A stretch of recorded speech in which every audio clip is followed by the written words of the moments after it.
Bismillah ar-Rahman ar-Rahim. Assalamu alaikum wa rahmatullahi wa barakatuh. We welcome you once again this evening to Wednesday nights with myself, Inayet. The time is just gone, 6 minutes past 7 p.m. As we look at some major issues that have been making the rounds. And one of the biggest issues in South Africa at this point in time, or it's been a major talking point among the Muslim community. And as we head towards Hajj 2022, the talking point has been the accreditation of Hajj operators. Now, a few days ago, we've seen the notice come out of Sahuk where 4 operators were accredited for Hajj.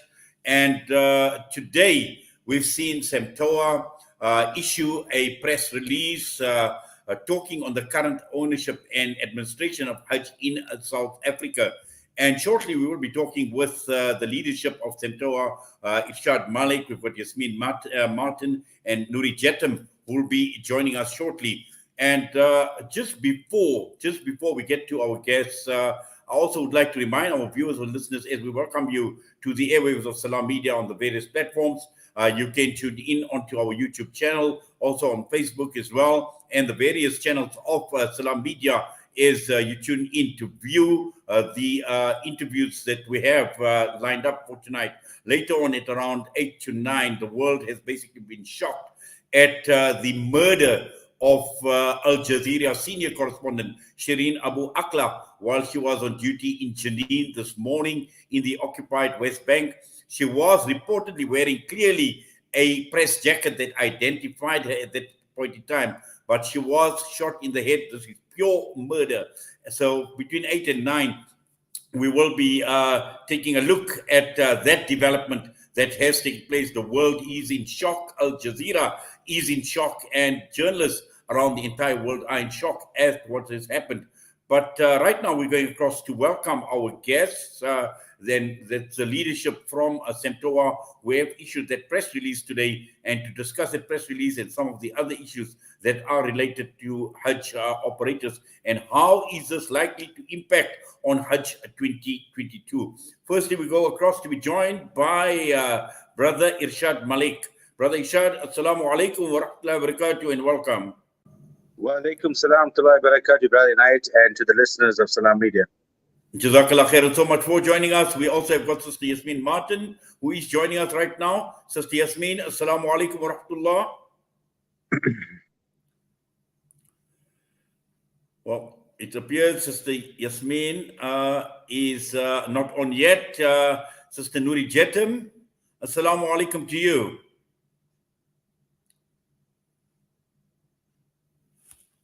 Well, it does appear as if we are having somewhat of a problem. But I think before we start, we talk to the leadership at SAMTOA. During the month of Ramadan, we had Ashraf Garda, who had spoken to the president of Sahuk, Shaheen Esop, and I thought it would be quite interesting to play out that clip just to listen to what Sahuk had said, because I am sure it is related to what we are going to be discussing this evening. So let us just play out this clip, and we'll ask Brother Irshad Malik to just listen in. And I believe Siddiq Steenkamp is on as well. So we'll play out this clip just to kick off the show this evening. And thereafter, we'll look at SAMTOA. We'll talk about the press release. And more importantly, what message is this conveying as far as Hajj 22 is concerned? We opened up the request for accredited or for applications for accredited operators to everybody who's in the travel game, who wants to be a part of the Hajj structure and process. And this is the result we got. Okay, now I'd heard, and of course that's why we're talking to you, that in fact many would have or have applied, but because there were some outstanding monies to Hajjis, I'm not too sure what the details are. That's why they disqualified themselves. Is that not the case? No, I think, Ashraf, you must understand that there's a lot more that goes behind the scenes in terms of this, distancing or the spat. But in 2020, when SAO called for the refunds of funds, it seems as if this was the breaking point between the operators and SAHUK. At the end of the day, We can't just have a blanket closed eye approach to the whole process. The protection of the pilgrim is of paramount and vital to the process and to the structure. We tried everything in our power to get however monies and whatever monies back through the Kingdom of Saudi Arabia from 2020. That was relatively successful and unsuccessful in some quarters as well. But notwithstanding that, operators who were accredited in 2020 had a breach of the code of conduct with us. Now, that breach of code of conduct meant that they needed to come and sit in front of us and have a discussion around it, because there seemed to have been, a sway or a difference of opinion in terms of structure. We needed to make sure that we have clarity in that, and we put that behind us. And that has been the policy with SAOC over the years. The beauty part of this whole thing is when SAOC implemented all this code of conduct and all the application processes, at the time, SAMTOA and SAMTA, prior to them merging into SAMTOA, were part and parcel of SAOC. And they were then given the opportunity to give input into this process, input into the structures, to make sure that everything is above board and that everything flows according to structure. So it's not a case of whether they decided that they're not going to apply because of money's owing. They needed to have come to the table and, had the conversation. They failed to do so. So if you fail to do so, you don't qualify. Yes, it was a discussion that Ashraf Garda had with Shaheen Esop, and he mentioned a few things, and I'm sure this will be clarified with our guests this evening. I believe Siddiq Stincombe is on as well. Brother Siddiq, and also to you, Brother Irshad, Assalamu alaikum to you, both of you once again, and welcome to the show. Wa alaikum salam wa rahmatullahi ta'ala wa barakatuh, Brother Inayet. Yes, I just want to obviously just comment quickly, Brother Irshad, and from you as well, Brother Siddiq, the clip that we had played out, and this was the Saudi President Shaheen Esop talking about two issues. One, he spoke about breach of conduct, and the second, given the opportunity. So before we get to your press release, and I know there's a lot that we need to unpack as far as the press release is concerned, I just need a quick comment on what Shaheen Esop had to say. I'm not too sure who would like to start first. Brother Irshad, you or Brother Siddiq? Bismillah ar-Rahman ar-Rahim. Brother Inayet, and to the listeners out there, when it came to the refund structure of the Hajj of 2020, SAMTOA's leadership always was of the interest of the Hajj, and with the process that the operators were taking to refund the Hajj. Yes, it was a difficult task initially with regards to expatriating the funds from the kingdom. Most of the operators had retrieved and expatriated some of the funds, and eventually, within a certain period of time, we made the funds available to every single Hajj. Some of us and some of the operators had taken it upon themselves during that period to obviously refund every single Hajj, although the funds had not been recovered from the kingdom. And some of us operators have taken this initiative upon ourselves to obviously do this on our own account, whether it means us bridging the gap and facilitating the Hajj. So the Hajj were not inconvenienced in any which way. And yes, I do agree with Shaheen. It was not the case of the refund structure. Or it was not the case of sitting down the round table. But at the same time, if we had our differences, and we had obviously a few, some of the constitution things that we were not happy with, and it was never a sit down, that obviously we all welcomed. But at the same time, we were obviously expecting, we welcomed this year at any given time to sit down and talk to SAOC and explain to them where our issues are and what's the way forward. So look, we at SAMTOA, we're looking forward to meeting with SAOC, and we had this opportunity a week ago, and it was just a one-way route and was not in favor of the operators. Making the plea to to SAOC again was obviously a choice of SAMTOA agents to allow us to at least trade, and more so for those operators that have taken this journey in the last 2 years to be, without the necessary funds repatriated from the kingdom. So we could at least been trading this year at least to get those monies back that are still stuck in the kingdom. If there's anything further, Siddiq would like to add to this comment as well. Yes, Siddiq, before you add further to the comment, and also what I'd like a comment from you is the fact that Sauk has officially issued a release where they've accredited only 4 operators this time around, to the exclusion of SAMTOA. So I need a comment on that as well, please. Bismillah ar-Rahman ar-Rahim. Assalamu alaikum wa rahmatullahi ta'ala wa barakatuh to everybody in the studio and to all the listeners of Salam Media. And Jazakallah for having us on the show to explain and to make some information available to the general public as to what the current state of affairs are. If I can just add on to the whole refund saga, let me assure the listeners and everybody in the studio that the operators, when Hajj was cancelled in 2020, had been fully cooperative with SAUK on the matter. In fact, when 2020 came and Hajj was cancelled, SAUK had asked for all receipts so that they can, with DIRCO and the Hajj Ministry, work and get our refunds. We told them at the time that we hold the relationship with the hotels, but Alhamdulillah, if you want to assist, that is great. Assist us. And I've been saying this consistently. We've done nothing wrong. We have had valid contracts. We were accredited. Hujjaj were accredited. There were contracts in place, and we were in our right to use the funds and pay over as we do in the past to hoteliers. So from a point of view of looking at operators and looking at things like ultimately on the 1st of February, SAUK saying to the general public, they take these guys to court, take legal action against them. As a partner in this whole thing, that to me was really the a very, very wrong thing to do, to stir the public to take legal action against us when we refunded all monies that we had. We weren't sitting with any monies in our account. We're doing the best that we can. It's a worldwide problem that the industry was sitting with, and in terms of getting monies back, really the hoteliers in Makkah told us, if you think you've got problems, we've got bigger problems than you. And so if you come back for Hajj, inshallah ta'ala, your rooms are here. SAUK again, told people, don't take these people's credits, make sure that you get the money. Even the lawyers were prepared, to help Hujjaj to take legal action against, operators. And, if you are in this case, the de facto regulator, you look at all the stakeholders, you don't look at one stakeholder only. And this is where the dishonesty in the whole thing came up, that we were extremely unhappy about.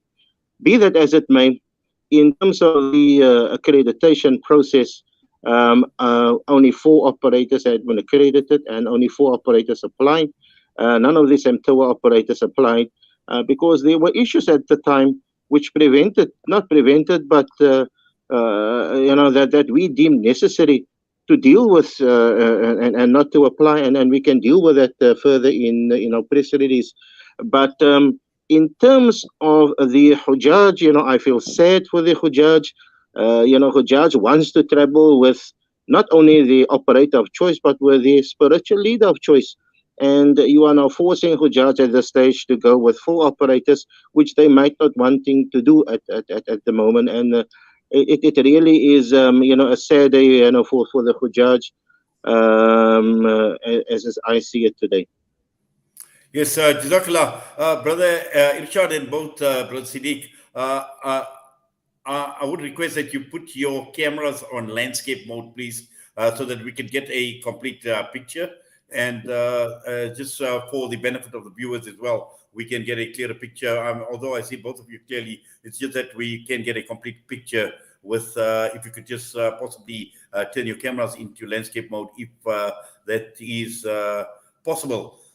But just coming back now to this entire issue and the press release, Brother Siddiq, that there has been issued today. Now, clearly, this raises many a question, and this has been a question that has always been in the domain as far as Hajj is concerned, with regard to the ownership of Hajj, and also at the same time, when looking at this press release, the thinking behind this press release, and also looking at some of these issues that have been brewing for a very, very long time. And if you could just take us through briefly an overview as to why this press release was released, and more importantly, for the benefit of the public, the information that they need to know. Yes, Bismillah Rahman Rahim. Yes, Inayet. Of course, when the accreditation of Hajj operators came out, many of the Hujjaj, our people who booked with us, people who travel with 80% of the operators on a regular basis, they had asked us all the time, what is going on? Where's your names? Why are you not accredited? And what we've tried to do over the last number of months, we have been talking to government. We've been cooperating with government. We have given information that came to light in order to get some resolve going forward. So it's not that we woke up at the last moment and did what we did. So in order to give, for Judge had been asking all the time, what is going on? Are there any wrongdoing on your side? Is it because you owe people money, etc., etc.? And we were sitting with a situation where we had to tell Judge what the situation out there was, and we're held back for as long as possible in not creating any anxiety in Hujjaj, in not causing any ugliness within the community. And we felt, now is the right time that we have to at least, given our view to Hujjaj without being, without trying to cause more issues within the community. But we have to make it clear where we stand as SAMTOA members, which is 80% of the operating fraternity, and why we are not there, because one of the things it seems that people tend to think that it's COVID and only 4 people can operate, and why is it that most of the experienced and the well-known companies are not operating, and then people tend to think, but there are problems, there are issues with us. Maybe we close down and all of those sort of things, and we just had to make quite clear out there what the situation is. Now, I must add to that given where we are at the moment, I mean, most of our companies had been operating for Umrah successfully since Umrah opened, and so there is a lot of clients, Mu'tamirin, that can attest to the good services that they've received, and there should be no issue with us going forward in terms of the Hajj. The point is that there were a lot of things happening which we have dealt with, which we have been told, by government, and of late we have been talking to SARC as well. But the point is that unfortunately, we have we've got an organization that unfortunately only listens to themselves, and that's one of the main issues we have at the moment. Yes, Brother Sidi, Jazakallah. I believe Sister Nuri Jhetam has joined us as well. We'd like to welcome her to the show this evening. Sister Nuri, Assalamu alaikum wa rahmatullahi wa barakatuh, and welcome.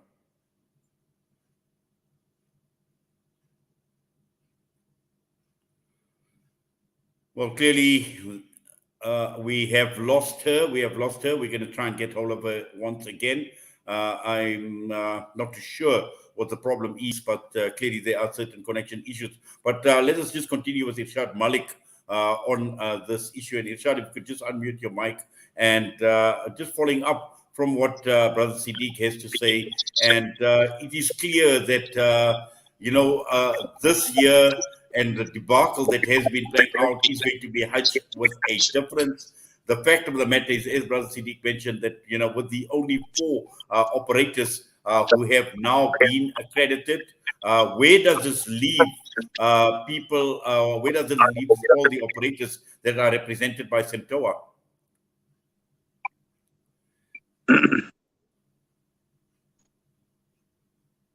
Brother Inayet, can you hear me? Yes. Okay. So firstly, we as SAMTOA operators, and we've been doing this, for the last umpteen years, and some of them have been in the industry far longer than than my time. And it's sad, but it is the truth. Some of us, I've been probably in the industry for the last 23 to 24 years, but there have been, my seniors and colleagues in the industry that are doing this for far longer than I have and have more experience than I have, and the wealth of experience that they have is phenomenal.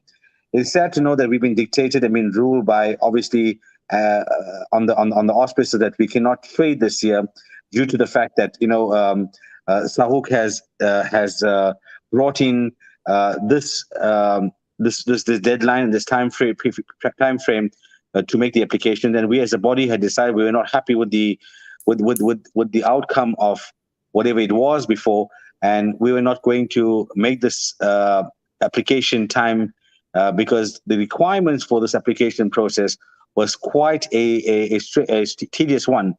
We were supposed to prepare our financials within a period of about 7 to 8 days or working days. We were supposed to do some sort of bank guarantees within a period of 7 to 8 days for every mutamirin. And this process does not take us. And we've been in the midst of a season. Travel has only been the takeoff, in the month of end of March and April. So we've been obviously trying to make the travel possible for most other destinations like Umrah. So everything hit us once. And when this application thing came on, they caught us in the midst of a season and a peak of a season. And within the time frame of 7 to 8 days to prepare the paperwork for what was required via a website and not sent to us directly like in the past, we obviously didn't meet the deadlines. And obviously for the certain reasons of not meeting deadlines was the criteria that were put out as well. So in the past, when certain criteria were not met, I was turned away in the past and asked to bring those requirements back. So if we could not prepare those requirements like the way it was, who would feel it fit to go and make the application process or start the process? If I did not have the guarantee in place in the past, I was turned away, or anyone was turned away. But this year, for some reason, there have been some operators that did not fit the process, did not meet the criteria, did not meet all the obligations, and yes, they were accredited, and alhamdulillah to them. What I feel is that SAMTOA is being victimized as operators, and we as agents have now been victimized because we believe in our own sentiments, and we believe in what is right, and that's the press release we have released today. Being as it may, we always worked hand in hand with Sahuk. We always rubbed shoulders with them, and yes, Hajj has always been a success between the operators and Sahuk. Together, we'll always have made it a success. This was not a one-man initiative, and it's not a one-man show. It takes all of us to make a season successful. And over the years, we enjoyed the fruits of the working with Sahuk and the relationship we enjoyed in the past. But yes, of course, this year it's been not the same, and we're looking forward to this year. And we hope and we wish the Mutamirin of this year all the best, and we wish the operators as well, all the best to them as well. But if something is good for one, it should be the same for the other as well. No one should be being looked at discriminated for the fact they belong to SAMTOA, and those that do not belong to SAMTOA being accredited. Jazakallah for that, Brother Irshad. I think we have Sister Nuri back with us. Sister Nuri, Assalamu alaikum wa rahmatullahi wa barakatuh, and welcome. From the city of Makkah, Mukarramah. Yes, alhamdulillah. In fact, we're glad you're able to join us, Sister Nuri. I'm not too sure how much you've heard Brother Irshad and Brother Siddiq speak about what some of the issues are as far as SAMTOA is concerned. But a number of issues that have been raised as far as the press release is concerned. And at the same time, we're talking about administration and ownership. And also at the same time, looking at the South African government, we're looking at DIRCO. Many issues have been already highlighted to the government. We know what had happened with the CRL, the commission that undertook to present some of the findings and some of the presentations that were made in November 2021. And just from your side, getting an understanding on the state of affairs, and more importantly, looking at a number of issues or points that SAMTOA has basically raised in this press release. One of them obviously looking at SAUK as a self-regulator, a private NGO, which renders them unconstitutional and illegitimate, and at the same time looking at possible contravention of certain laws of our country.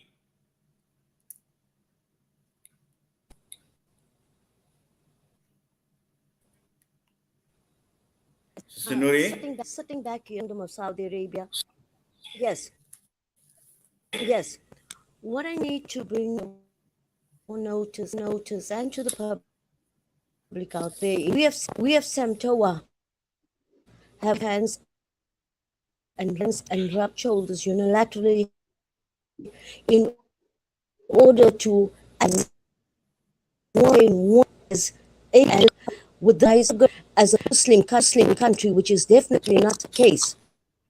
If you look at for South Africa, and this is the question we have been asking, we've been fervently working towards the road of success together, whilst in the kingdom, together with our colleagues in South Africa who are working on government level as well. If we are categorized as a Muslim country, then our quota, if South Africa has a capita of 65 million, should be 6,500. Why then has our quota been a mediocre 2.5?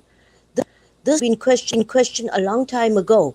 Whilst we need the status of the country to be cleared to a non-Muslim country, so that not only the public could enjoy the same level as first world countries like America, Canada, and every other country. It's a non-Muslim country. If you look at Britain, for instance, their quota, why as such? They are a non-Muslim country. Now, what is paradoxical is, on one hand, we are a Muslim country, so bring forth 2,500.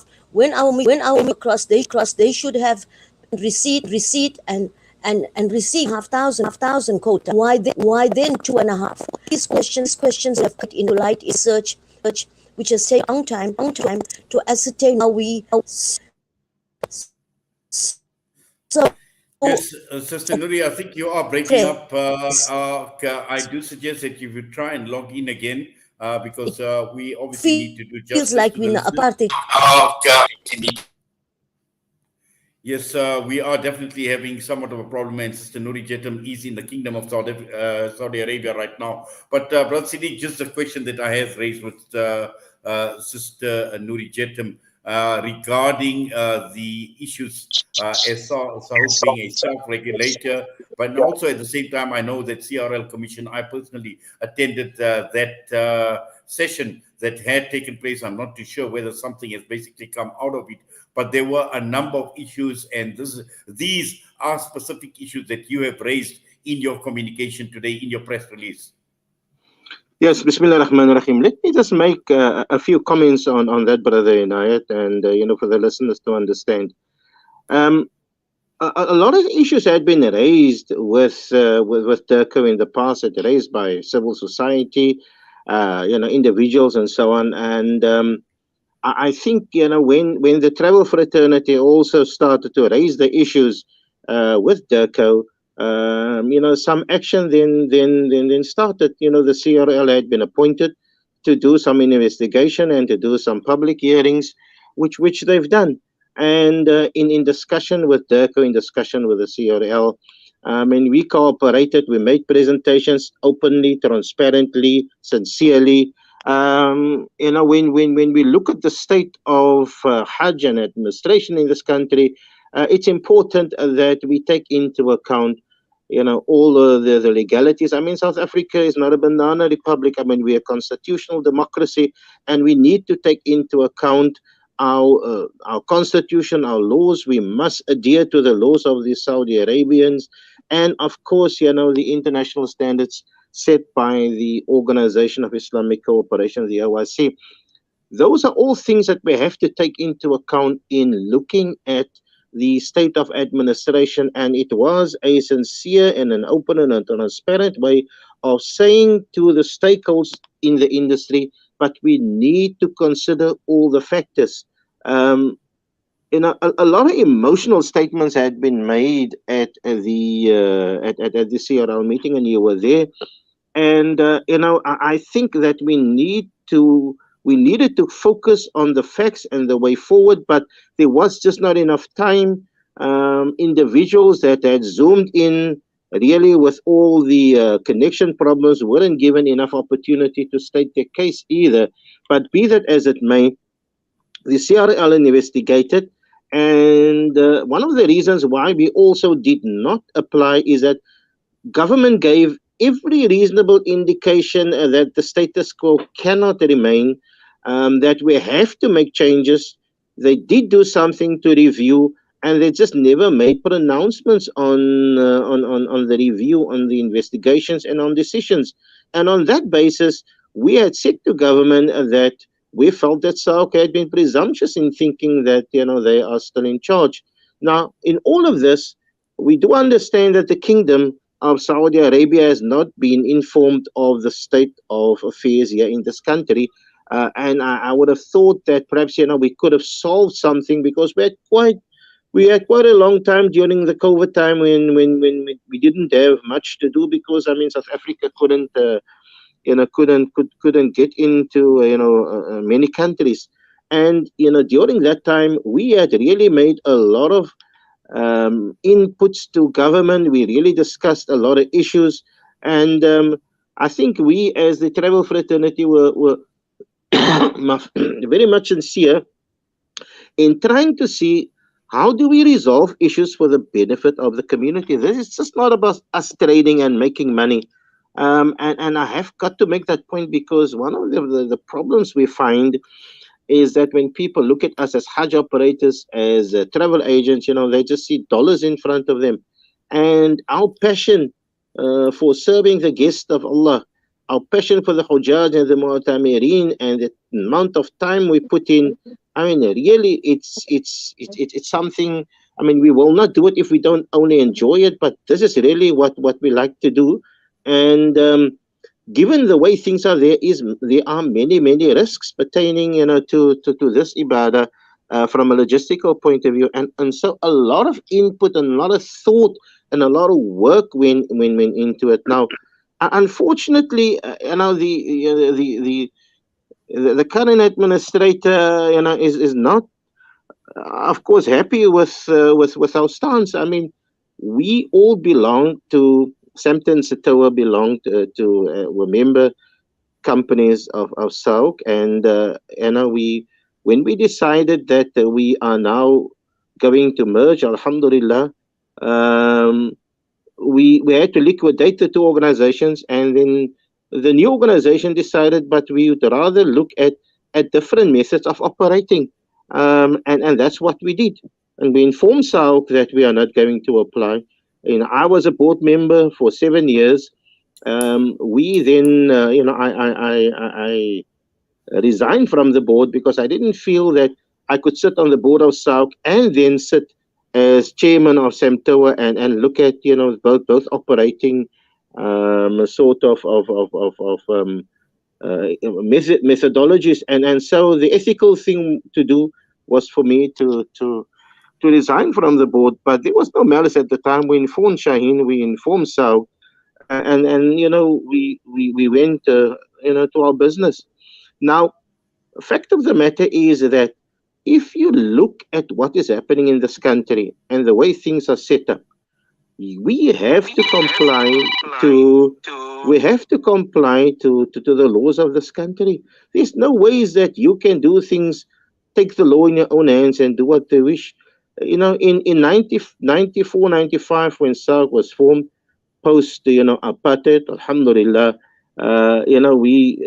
that was probably the thing that you needed to do. But at the time, coming out of apartheid, we needed a model, and people did what they did, and alhamdulillah, perhaps that's the best way they thought to take things forward. But you can see that in the long term, it's disastrous. We went from a no quota to a very, very restrictive quota. And we have to see, given that there's so many people that would want to go for Hajj, what is the best we can do for our people? And when you really go and investigate and look at what is happening and the model that SAUK has been based on, then you can see that, but it is just not compliant to all the laws and the rules of our country. Now, the fact is that, do you close your eyes and put your head in the sand and say, well, civil society and certain people, support us or not? Or do you look at the situation openly, intelligently, and say, how do we improve matters? And this is where the problem is. We are looking at the situation holistically and see how we can improve matters. I think the other party is just looking at it one way. We have the support and the recognition.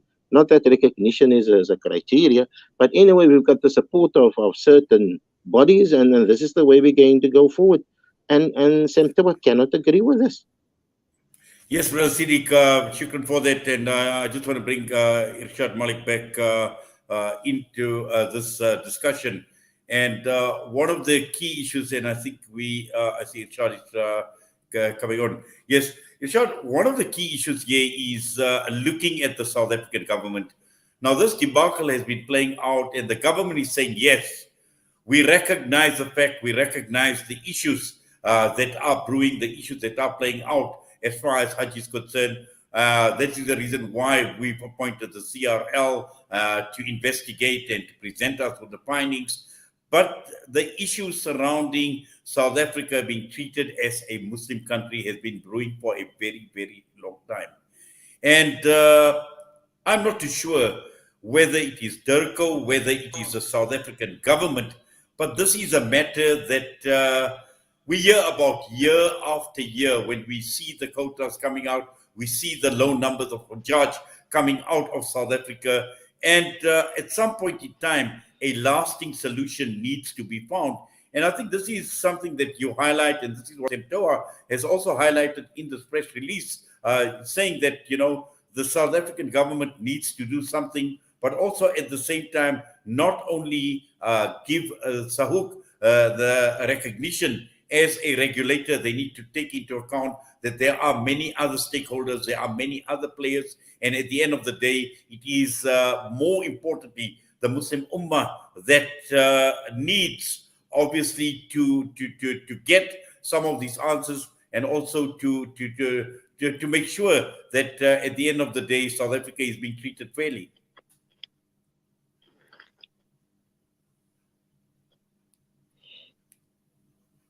Yes, I don't know, Brother Siddiq, I'm sure Irshad, I think, has got a bit of a problem. He's logged out for some reason or the other. Okay, let me perhaps I can comment while Irshad is trying to get back online. Of course, it's important that South Africa is being treated, on its merits. And given that we have, 2.5 to 5, we don't really know how many Muslims we have in the country. But, the double whammy is that if you want to register South Africa as a Muslim country, then you must take the full of our population into account, because that is what they do with the Muslim countries. They take 0.001% of their population and not of their Muslim population. The Saudi Arabian government regards a country that has got 50% of their citizens as Muslims. Those countries will be regarded as Muslim countries, but the full population will be taken into account. So if you regard South Africa as a Muslim country, we've got about 60 million people, then we should have a quota of 60,000, right? But you can't go and then say, okay, we'll regard South Africa as a Muslim country, but we'll only count the Muslim population. That's not that is totally wrong, and this is not how the OIC worked it out. And so, for example, we shouldn't even be talking about Muslim country in the OIC, because we just don't fall in that regime. So what we need to do is we need to look at the next regime. And in Saudi Arabia, there's only two ways that countries can perform Hajj. You're a Muslim country, and then you've got a Ministry of Hajj and Umrah, and you've got a government department that oversees Hajj.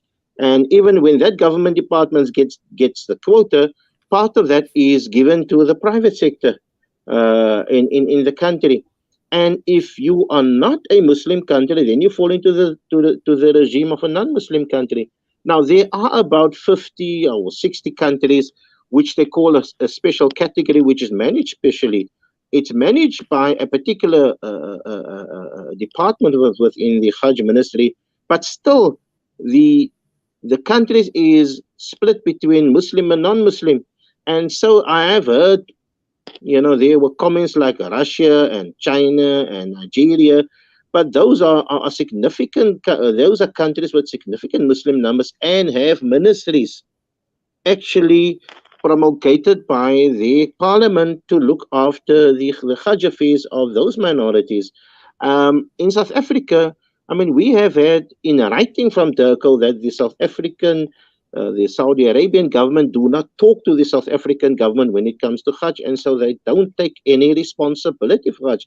That really leaves our citizens, at risk, if anything. And we've known about accidents that happen over there, where there's disputes, whether it's the operator, is it SAUK, is it government? And unfortunately, there's a vacuum there because, on the one hand, South Africa is regarded as a Muslim country. On the other hand, they say, hold on, but your government don't take any responsibility. So why should we take responsibility as the host country? But that is because of the issues that we find. And so I have been talking to government, and we have been talking to the ministry at length. And we've got various people that can attest to this, where ministry is saying to us, listen, there's two systems here, and you guys fall within the Muslim country system, although we all know that South Africa is a non-Muslim country.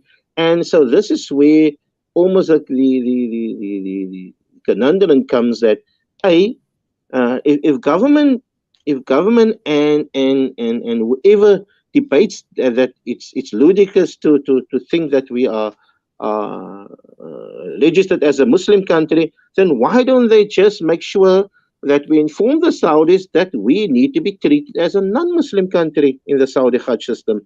And if that happens, Brother Inayet, and to all our dear listeners out there, I believe that we have got a far better chance of getting a better quota regime. Now, I know that when the discussions come up about quota, then there's always a lot of discussion about why there should be quotas, etc., etc. We don't disagree with that. We understand that there should be quotas.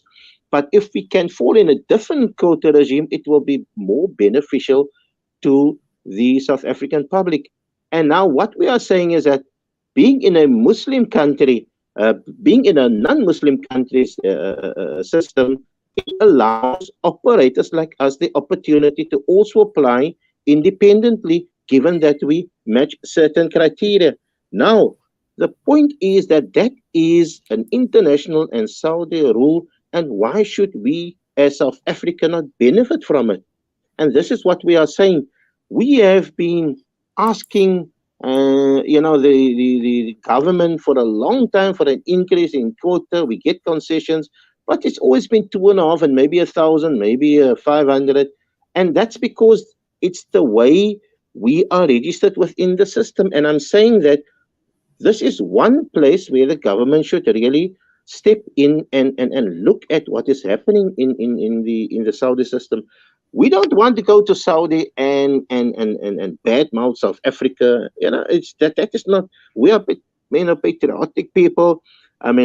We need to ensure that we protect the image of South Africans. We protect the image of our country. But we've seen since President Zuma's time that he's visited, Saudi Arabia. He's asked for an increase. It never happened. And so the point is, we need to ensure that we follow a system, and South Africa is a non-Muslim country.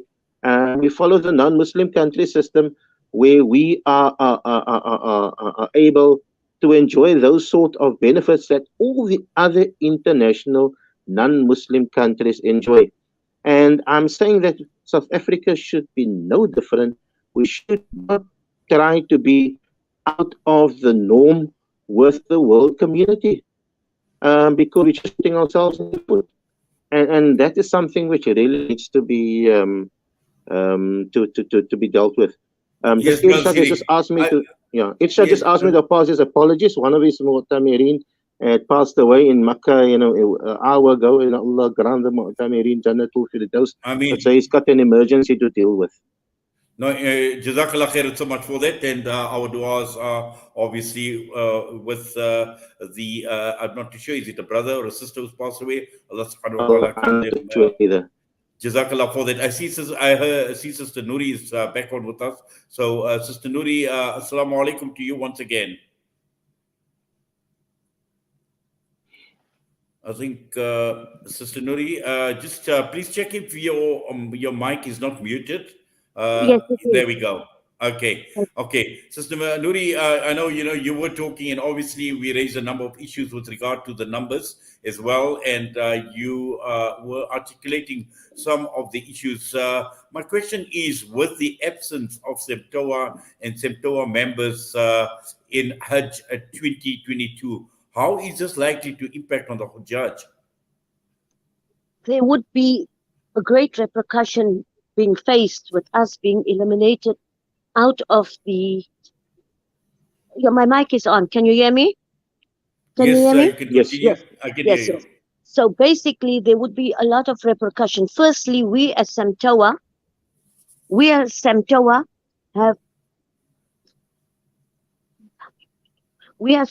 have one issue. Sorry. Hello? Yes, continue, Sister Yes, Nuri. yes. We have one factor where we believe in uprightness and informing the public correctly on every detail that's transpiring. We are a team out here in the kingdom, whilst the others are operating in South Africa on government level. We are deriving information and bringing to henceforth to the public and to our colleagues in South Africa. Hello, is my mic muted? Hello? No, you continue, continue. Yes, sorry, I'm just having somebody saying it's muted. So we are trying to bring this forth. First of all, in Hajj, with every country and with every decision that has to be, pandemic has brought us to this extent. Our first priority is to exercise that the aged and elders, there has got to be a basis for everything in life. Those in the 63.5 and 64 category should be the first people that should be allowed to be going or apply to be able to go on Hajj, immaterial of whether we had a pressing button system or whatever. That was the past. Now we in post-COVID era, so this should be the new stance taken, where we should have compassion towards the aged. Then we go in category 4 for those who feel that they would want to and are affordable to go on Hajj.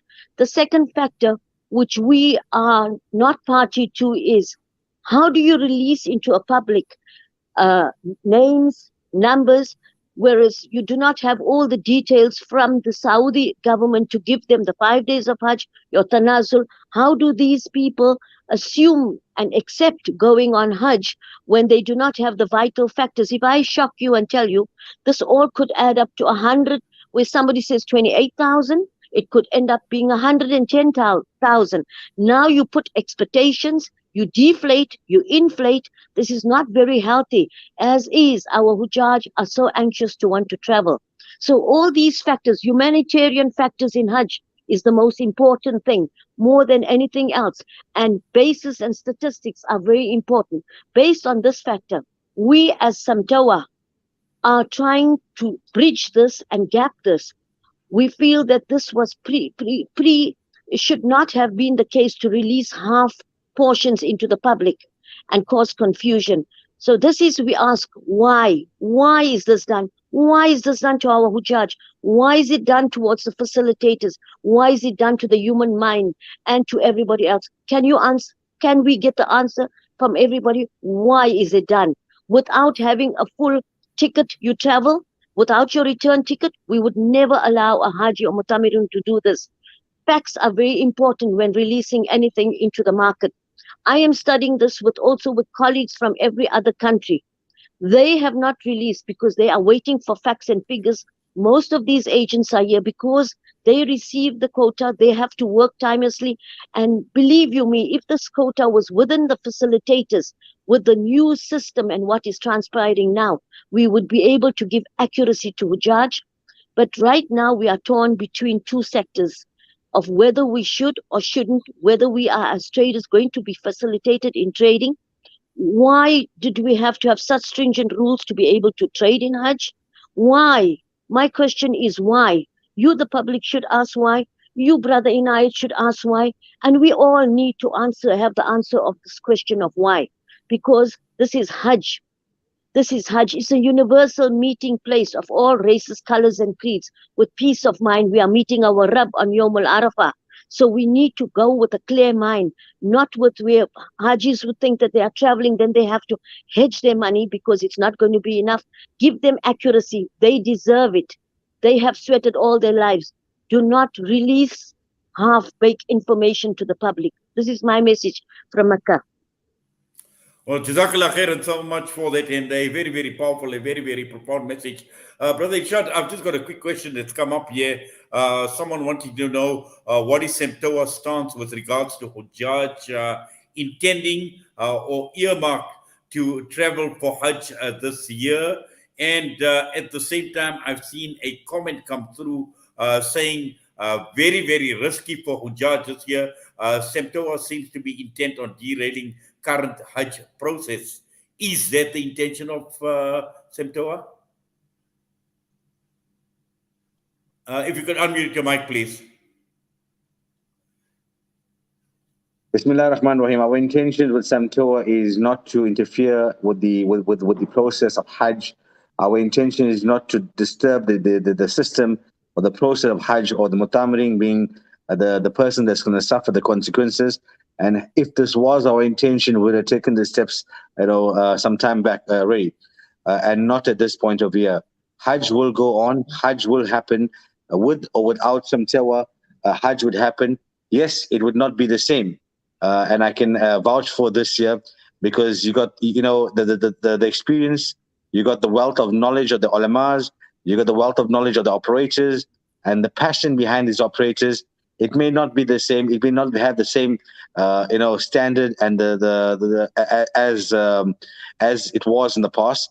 Hajj would be risky in the sense that till now and to date, there is no conclusion on what your end package would be, what the tanazir would cost you, what the camp space would cost you. These are all question marks, and this is something that you obviously need to wait in anticipation to know what the end product would cost you. So yes, it's a risky decision right now, and yes, most of you have option date. Well, all of you have option dates, I believe, until the 13th of May to choose and accept the accreditation, and until the 15th of May to choose an operator. Being as it may, how do you make a conclusion to this decision when you don't know what surprises you could land on your table? Tomorrow you could say 25,000. The day after it could be 30,000, or it could be something in error. And they could say, no, it's going to be costing you 35,000. Is each one and every one of you going for Hajj this year prepared for this? This is something that you need to ask yourself. You need to prepare yourself, mentally, physically, and financially for this year, because there could be an increment that could come at any given time and just surprise you. For the members out there, for the SAMTOA members out there, and for the operators that are, performing this during and participating during this year Hajj, we as SAMTOA, we wish you all the best, and obviously we wish the Mutamirin all the best. And this is Hajj. It will happen with SAMTOA or without SAMTOA. Our du'as and are with everyone, and we wish everyone the success in every season, inshallah, as well. I mean, Jazakallah khairan so much for that. Unfortunately, we have run out of time, but just very, very quickly, I'm going to go around and just for a minute, because we've got quite an important discussion, and that was the brutal murder of Shireen Abu Akleh in Jenin today. Al Jazeera senior correspondent. So we've got a 1-hour show coming up with a number of panelists. So just very, very quickly, Brother Siddiq, in a minute, final thoughts. Yeah, Jazakallah, and I want to wish the Hujjaj that's been selected to go for Hajj. Remember, the person that made that comment, you can contact us anytime. We will never derail Hajj. I mean, we are the people who facilitate, we're part of that, and we will never do that. And for those people who had been selected, we will never interfere with you. There's an expectation that's been raised that you're going to go on Hajj. You're excited about it, you're anxious. Our du'as are with you. What we want to ensure is that we participate, and we as the operators, the SAMTOA operators, are there to assist and enjoy this anxiety and enjoy this passion and this ibadah with you.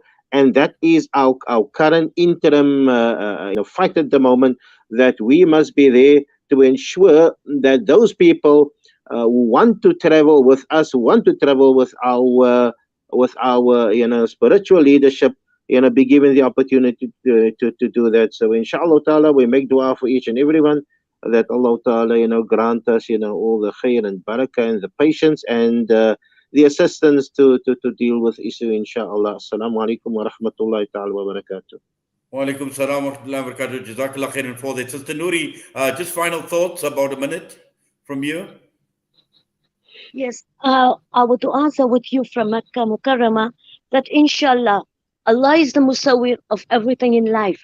And Allah Ta'ala may Musawwir that this Hajj be with an additional number, inshallah, and with all my colleagues partaking in this Hajj. We need to give back to you our years of experience. We need to bring the joy on your face when we see you in your tears on Yawmul Arafah. This is my fervent dua for all of you. And Allah Ta'ala will, inshallah, with us and in unison, and our internal clean, clear thoughts for you, the Hujjaj, and for everybody out there, will, inshallah, receive this. We all need you to stand in dua with us, and also into the fight and strive to bring to you, the South African pilgrims, your liberation and your freedom of choice.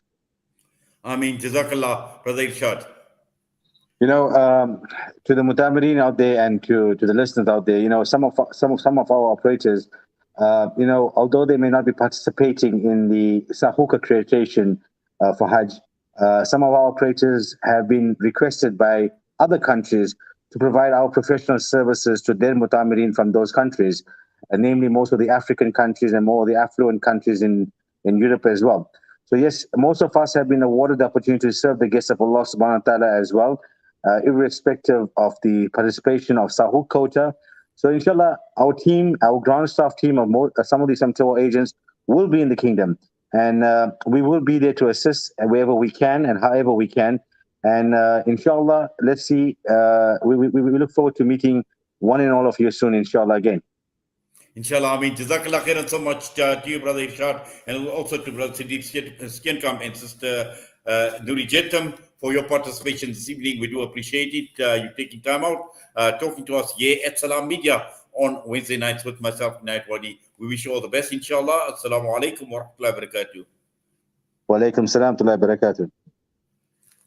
Yes, that was the discussion after the SAMTOA press release questioning ownership of Hajj in South Africa. But it is clear that some of these issues are ongoing for a very, very long time.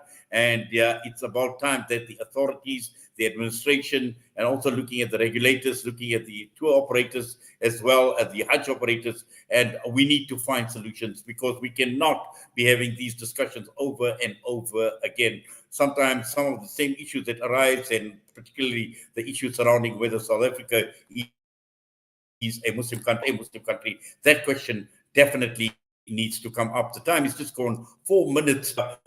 We're going to log out now, and when we come back, we are going to be joined by a team of panelists, and this is the brutal murder of this morning.